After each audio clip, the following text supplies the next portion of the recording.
Welcome back. Season 2 of the podcast is here. Welcome back to the Journey Podcast. I'm your co-host, Emma Jackson. And I'm Jose. Welcome back, ladies and gentlemen. And if you guys watched season 1, then you will recognize this familiar face. One of our first guests, Akeel Bernard. Welcome back. Thank you. Thank you for having me. I have a little bit of a new look. No locks. I'm glad to be back. How y'all doing? Pretty good. I think you were a second guest or second or third, right? Yeah, he was we like were first in that lineup. Newbies. I'm excited. Look at me. Yeah. I'm like an alumni now. I'm in the alumni program. And we're bringing you back in a little bit of a different capacity because you actually have a really cool role that I want you to talk about with an organization that last time we really honed in on stress management and burnout, and such a good episode if you guys haven't seen it. Yeah, I still want to talk a little bit about that too. Just to get some more free advice, you know what I'm saying? Yeah, so my role, I work for an organization called Impact Hub Houston, and we are a 501c3 nonprofit organization. And my role with Impact Hub Houston is community catalyst. So that is a role I feel strongly connected to. And what it is I go out into the community and I spread the word about the organization, what we do, our intended impact. And I bring people home. I bring changemakers to a place where they feel super connected and they're rallied around by a bunch of other like-minded individuals. And we connect them to resources, support, and a place to get all of that work done. And we're just in the business of helping more do-gooders do good. Yeah, the coolest thing is like the social entrepreneurs. Like you're finding social entrepreneurs, people that want to make business, want to make profit, but at the same time want to make a positive change in the world. Like our core values, Ms. Jackson. Oh, yeah. No, so I actually was connected with Impact Hub way back when I was living in New York City because we were doing a lot of social entrepreneurism work. We still have that one, too. Yes. And so we actually, my job was similar to you. You're like community. I was a fellow coordinator. So we had fellows all over the world. And our job was to connect these young social entrepreneurs with resources in their communities, mentorship, et cetera. Impact Hub was one of our partners. So that was my introduction to Impact Hub. And I was working with fellows, and I remember Impact Hub in Nairobi. There are Impact Hub Dhaka. There are Impact Hubs everywhere, all over the world. And the coolest stuff happens because it's this place to support people who want to make a change. Yeah. So we like to say that we are locally rooted and globally connected. Impact Hub Houston is one of 120 organizations across 69 countries. So wow. Big reach, amazing work. And the work that we do is all tied to educating the masses on the importance of the Sustainable Development Goals, which are 17 goals put in place by the United Nations to help change makers amplify their storytelling, get more work done. It's almost like a North Star for the change that we want to create to help make the world a better, more sustainable place by 2030. So it is a big mission that we're all rallied around. Question, how did you get involved? Like, how did I get? Oh, good question. So my introduction to Impact Hub was actually through Impact Hub Oakland. Oh. I was living in Oakland at the time, and I had been going to Impact Hub Oakland for different events. I knew it was a cool space. I never really knew what they did. And then fast forward, pandemic happened, and I was working for an organization in Los Angeles, and then, wrapped that up. And then my wife talked me into moving to Houston. And I had been to Houston, loved the vibe. And then when I was done with my corporate stint, I moved to Houston, and I was looking to do my coaching full time, but I also wanted to have something that was a little bit more consistent. And Impact Hub Houston was hiring a contractor for a community catalyst role. And I read the description of the role, and I felt super connected to it. I threw my name in the hat because I was like, I can get a place to work as well as be around people that are also looking to create change. And I was like, I can meet with my clients here, do my coaching. Started with them, had an amazing interview with Grace Rodriguez and Michelle Avalos, which are the co-founders and deputy and director of Impact Hub Houston. And The rest is history. I started working with them in a contract capacity, fell in love with the work. I fell in love with the verbiage, and then they asked me to come on full time. And now we have a team of 4. We just hired a community host, Reese Swan. Hey, Reese. So she's going to do a lot more of the management of the space, the hosting of the events, and then I get to go back into the community and really build community and educate the masses on the importance of the SDGs and bring more people home. I like that. If you guys live in Houston, Emma, you got to go check out that space. It's gorgeous. The building is gorgeous. They have I think it's 4 different event spaces you probably can use. Yeah, the Niels Esperson is our new home. There's a ton of amazing history to the building, but there's also a ton of beautiful spaces. There's a speakeasy, there's a rooftop deck. It's like an Art Deco style building, right? Yeah. I've been clocking you guys on social media because I need to get down there, but I just haven't figured it out yet. It's not too far. I give tours on Tuesdays and Thursdays. I kind of feel like I'm now I'm not. They do Esperson tours. I'm not an Esperson tour guy. Let's just put that out there. I just showcase the spaces that we want to activate for the Niels Esperson by way of intentional programming and making sure that people, our entrepreneurs, have places that they can connect with their clients, but also do more intentional storytelling. The building has a ton of history to it, so I give Jose a tour. He liked it. You forgot the 2 really cool spots. Number 1, they have a little podcast studio. Oh, yeah. Yeah, and then in their suite, they also have another media room, which can be converted to podcast, can be to record, I'm going to call it a multi-purpose studio. Yeah, so what we are aiming to do is to provide more resources to social entrepreneurs, and one of the things the team feels really, really, really strongly about is helping more people reach an audience that probably they would never reach by way of live streams as well as podcasts. Yeah. So I think, yeah. I'm going to give you some context to this, right? Me and Emma, the last couple of weeks, we've been revamping new strategies for the Akeel Farm, new potential clients. And I think the power of branding, the power of exposure and reach, right? Creating that ICP, ideal client profile, really refining who are you trying to service and why are you trying to service, and then creating the media to track that business. I think it's a crucial part to any new entrepreneur, any new business owners, and the ability that you guys are providing that exposure at a fraction of the cost versus getting your own things. I think that's like a moneymaker right there for me. Yeah, and for us, it's just there's so many people that we want to reach, and we have this major goal of having 1,000 change makers in our community here in Houston. And I think the best way for us to do that is to educate more people on what a change maker is. What is a change maker? What is a change maker? I would say a change maker is somebody that is driven by creating next level change in the community that they love. They are creating solutions to some of Houston's most pressing issues, but they're also pursuing, financial stability while they're doing it. So to me, that's the definition of a social entrepreneur, right? Somebody that is doing good, but also trying to provide a means of living for them and their family and secure financial wealth, but not at the expense of helping people, with the lens of helping people as well. When I was in New York, I found out, I just didn't know about the concept of do good, make money, right? Yeah. And how they can play together, because I was taught, I was, going to go through the nonprofit or the policy route, and it felt like making money was icky, and you couldn't help people and also make money. No, but it's pervasive, especially in the nonprofit space. That's what they tell you, is that if you're going to give back and give to the world and make an impact, then you can't have a living wage. You have to be overworked. It doesn't make no sense though. Money makes doesn't. The change. And money does make the change. And on top of that, if you want to be a sustainable organization, and not sustainable in terms of the environment, sustainable in terms of you continue on. Longevity. You have to have a profitable mechanism. You have to run it like a business. So I remember first learning some of the earliest kind of do good, make money models were like Tom's shoes, right? And they became super, super popular It's a for B their, Corp, though. and yes, and then Bombas, and since then it's become more popular, and there's lots of different ways to be social entrepreneurs. But I'm really curious to know what the landscape in Houston looks like, because we're still like in our first year of living here.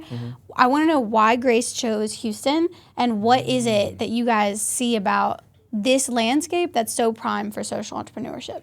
Well, she could probably answer it best when we get her here one day, I promise. But I think what attracted the team to Houston is that Houston is the fourth largest city in the U.S., right? It's also That's crazy the to me. most diverse, one of the most diverse cities across the U.S. as well. So you have so many different people that hail from this particular city. Or moved from other cities or now live here and are looking to do amazing things. So like, just as New York has that energy of just hustle and excitement, Houston also has that as well. So there is a desire to come to Houston, especially if you're a person of color or a minority business, because you see other people doing really great things here. So the landscape of Houston is not only creative, it's also super diverse. It's also exciting too, because people have that hustle, grind. They want to be in the startup. They're building their own startup ecosystem, I want to say it like that. And I get to be part of that, but we get to bring something unique to that ecosystem. We get to bring social entrepreneurship and educate people on what a social entrepreneur is, why it's important. And then in the bigger grand scheme of things, the Sustainable Development Goals, that's a global project put in place by the UN. So if we can connect people to the UN and the work that the UN is doing to make the world a more sustainable place, a more just place, then that's motivating people. It's giving them a lot of points for their storytelling. It's giving them more measurements that they can scale their business model towards. And it just puts people in a creative space. So that's why I believe they picked Houston. And the goal is to have an impact hub in every city across the U.S. So if you want to create an impact hub in your city, There's already one in Houston. So. I'm trying to create my own role where I just travel to city, help open impact hubs.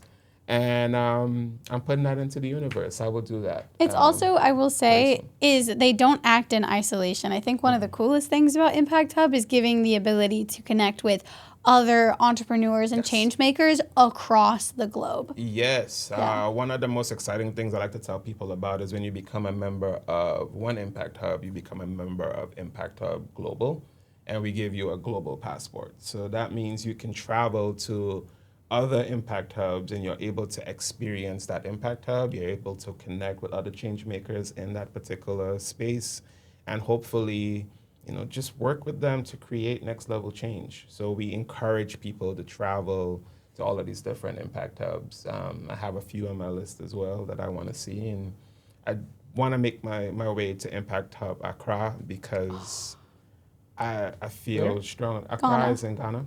Okay. Yeah, I feel very strongly that I have work to do in Ghana, and I'm going to make it that way for sure. I love that. Honestly, I love that. So, where do you fit in the next 2 or 3 years of your life with your personal business, the Impact Hub, the City of Houston? Yeah. What you got planned? What you cooking? I see digging in the bag, and now he wants me to put all the things out there. For me, I would really like to own my own Impact Hub one day, and as much as I love being downtown, I feel a strong connection to the Fifth Ward here in Houston. And I think an impact hub in a Fifth Ward and a Third Ward, in any city, even Prairie View, which is a little bit further out of Houston, closer to the university, Prairie View University. I feel like these are places that would benefit from having an impact hub.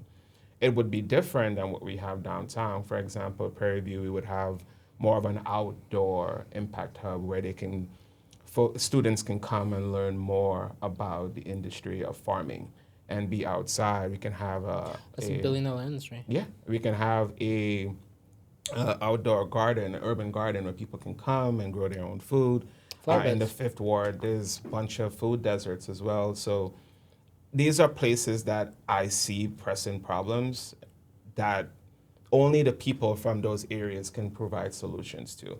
So while I'm not from these areas, I want to go there and provide them a framework so that they can solve for some of the problems that they're identifying in their own community and empower them to solve for those things. So I think you asked in the next having my own impact hubs. that's awesome. I can draw some pretty intense parallels from the work that Impact Hub does and that you do and the work that we do working with business owners, because I think it's so easy to go into a community that you may not know anything about, to go into an organization and say, we know your problems, because they're like everybody else's problems, right? And really the biggest possible thing you can do is go in and listen, right? What are you struggling with? And then if you can provide the support and the frameworks, I think the biggest thing that Jose has done coming in as the CEO and really shifting the narrative with the Idea Farm to make us be a different sort of creative agency is actually listening. And then we have the systems, but we tailor that to each individual business's needs. And that way it really is this custom and yet so scalable situation. It's the base is storytelling, right? Just like your base is empowerment and connection of resources.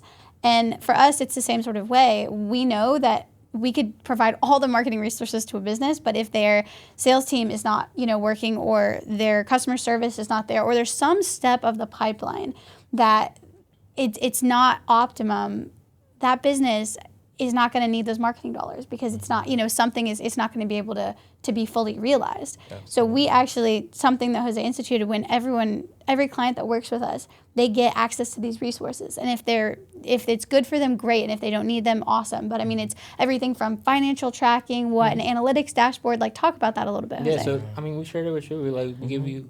We help them set up everything from financial tracking for a budget, marketing budgets and stuff like that. Goals and milestones and how to break up. I have a big goal for the year, right? But how do you actually break that up into quarters and then weekly and then chunks? Create the campaigns, create the movement, accountability system too. And then we teach you the analytics in the back end, so you can actually track the conversion, so you can see where the money's going. And then you can actually make better decisions as a business runner and where you put your money and what return you're going to get back on your money. So if you invest $2,000 or $3,000 in marketing and you're hoping a 2 or 3x return, but you're doing it blind, you never know you're going to get that money back. But we provide you with all the tools and resources and the knowledge to see where the money's going, how it's being multiplied, where's the conversion point, where's the weak points, what's your offer letter, where's your your lead magnets, what's your sales funnels, how do you turn the sales funnels into profitable funnels. Then you can determine things like, okay, what is the lifetime value of a customer?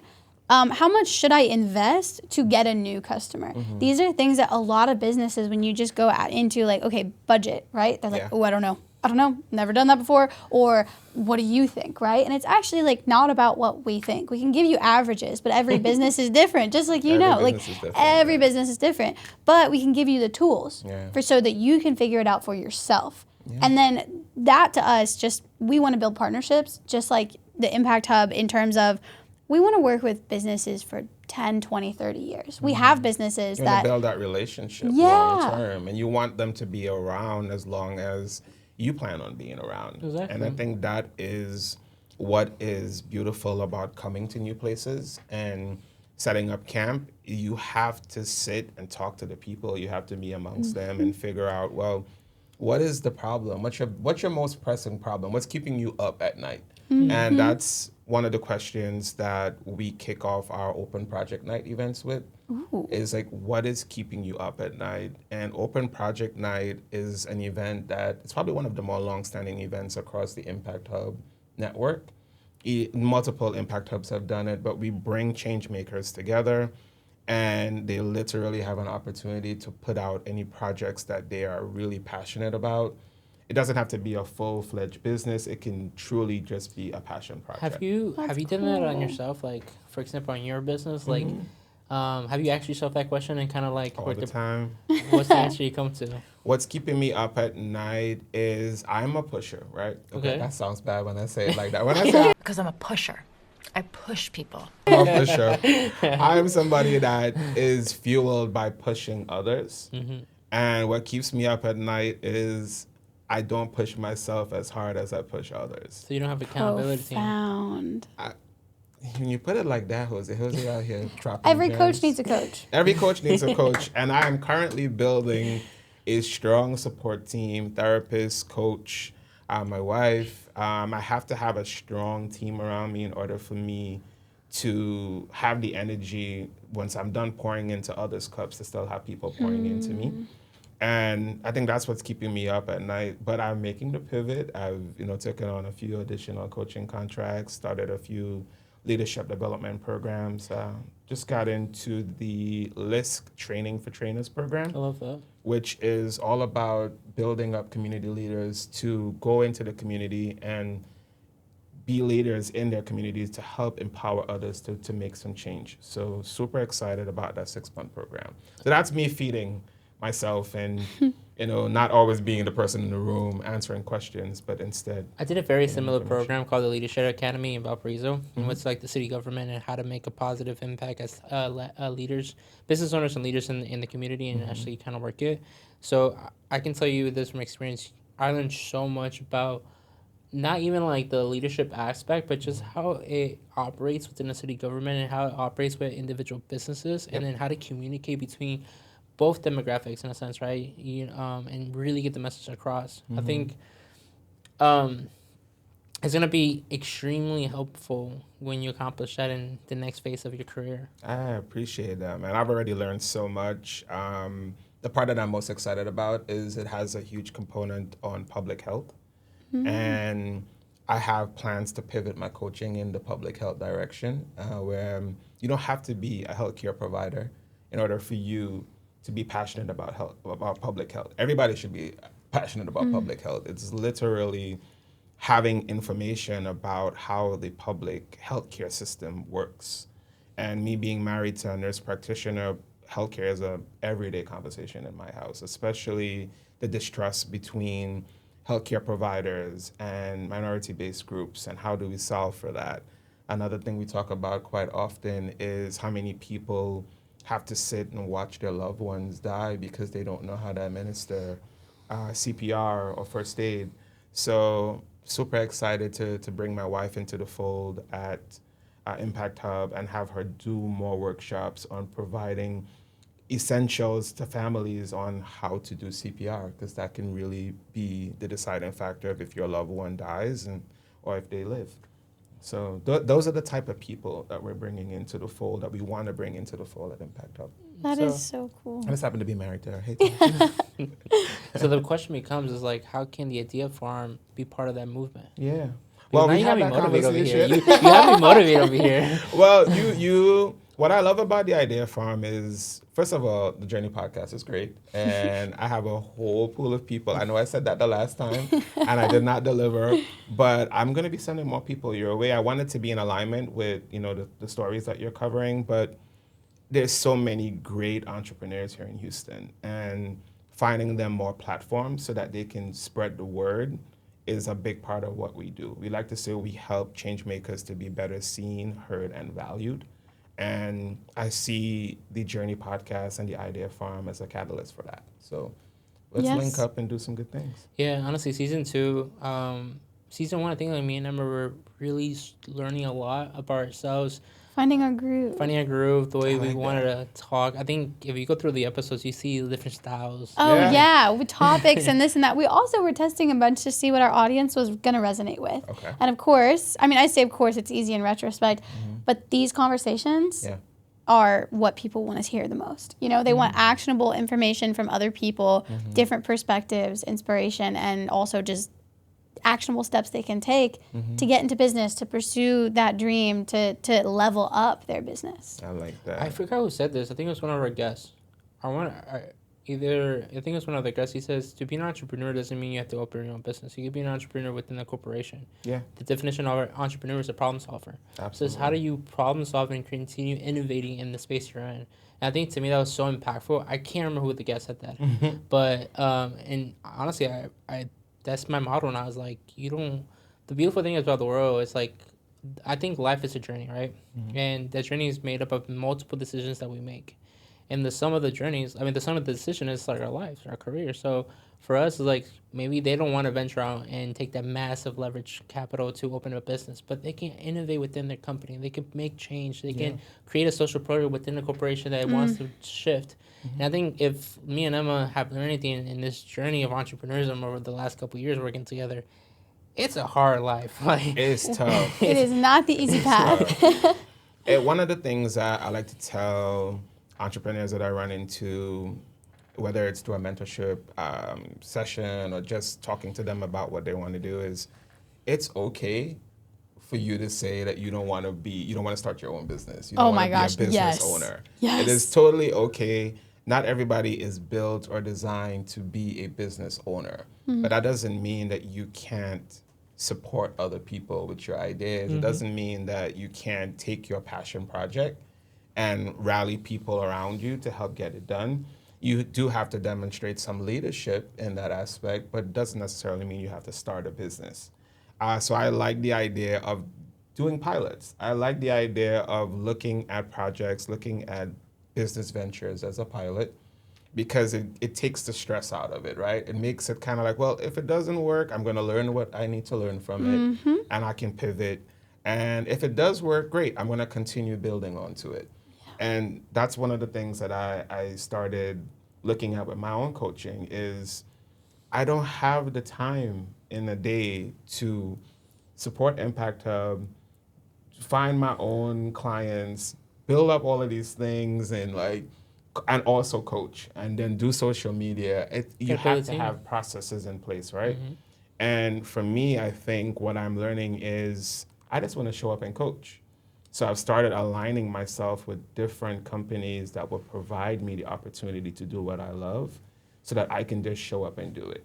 They're pushing clients to me and I'm welcoming them home, and I'm like, all right, I don't have to do all of the sales calls and all of that. I can if I need to, but I just want to show up and coach. And I am extremely excited that I get to do the work that I do at Impact Hub. And then I get to do the work that I'm doing with the Vision Investment, which is another coaching firm that I work with. And very, very excited about the work I'm about to do with Speak House as a communication and leadership coach. So now I'm doing the work, and I'm also spreading the message of, effective communication and coaching and how coaching can help. So your boy's going to be very busy. Yeah. And on top of that, I'm about to be a whole father. Yep. Baby Bernard on the way. I'm not sure if I'm supposed to put that out, Tasha. By the time don't worry. We're going to have a couple months before this goes live. So. Okay. So by then everybody will know. So I have a little one on the way. Congratulations. Thank you so much. Wow, your world really is about to change. Yeah, I'm going to sleep less than I already sleep less. And yet you're going to find more time for love and laughter, and somehow you'll find the energy to do all the things. Yeah, and I'm sure more business models will come with fatherhood, because there's not a lot of spaces that I have seen that are holding space for dads that also are passionate about community, but also want to help other dads do better. Because I'm reaching out and I don't see a lot of that. So me being the problem solver that I am, I foresee something like that happening in the very near future. I'm excited to see what the next 8 months hold for you, because you came in January, we're recording this in August, it's been 8 months, and you have changed so much. Impact Hub has changed. So I'm excited to see what the next 8 to 12 months of your life looks like. I might write a book, Jose. We'll see. Ooh, let's go. Oh my From goodness. changemaker to daddy. We'll see how that goes. No, but I'm excited too. I believe in following my purpose, and I'm learning to listen to my inner voice. I'm learning to also listen to my inner critic when he tells me that's not for me to do, and I'm learning to speak back and just be like, hey, you can come along for the ride because you keep me aware, but you can't drive this vehicle that we have. Oof. So you can sit in the passenger seat. I sit in the back. So he keeps me sharp, but I'm learning to listen and trust myself, and I think that is the most important thing anybody can do. Wow. I'm going to say amen to that one. Yeah. Thank you so much for coming in again for season 2. I'll be back anytime y'all need me. Yeah, honestly, you can become our regular season guest. Season 3, season 4, season 5, I'll be here. And we wish you nothing but the best. We'll be in touch because I know for a fact that we haven't figured out the details yet, but the Idea Farm and Impact Hub, we're going to be working closely We're together. gonna do something together. Yeah, there Because has they to have be. some Our great missions. ideas. He's already dropped it in my inbox, so we're gonna have to figure out how to make that happen. for We're sure. we're executors, right? So we Yes. have the ideas, but we also want to put together. Our job is to take whatever we can off your plate, but Yeah. I mean, our missions are just so well aligned that we want to see this Really. succeed. And I do apologize. I'm notorious for moving fast. So if I send you a lot of emails, I do apologize. No, I need to get better and faster at responding to the emails because my inbox is a madhouse. But it's all good emails. It's all well intended. People trying to move forward in their businesses, and that's why we're here. We're here to help provide resources and support. Yeah, make a change. My saying is like make the change in the world that I want to see. Yeah, So- be the change you hope to see in the world, and stand 10 toes down on making that happen. I gotta write that one last, but I don't know.